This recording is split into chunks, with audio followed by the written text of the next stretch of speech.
In front of me is Nokia 8.3, and let me show you how to change navigation bar on the following device. So as you can see, currently we are set up with button navigation bar. Here we've got back button, back button, recent items button and home button. If you'd like to have gesture navigation, just go to the settings, enter navigation in search area,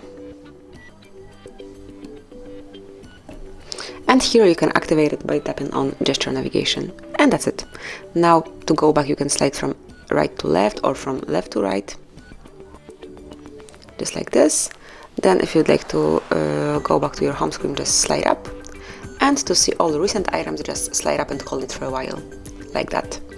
And this is it, this is how you can change it. So enjoy, thank you for watching, please subscribe our channel and leave the thumbs up.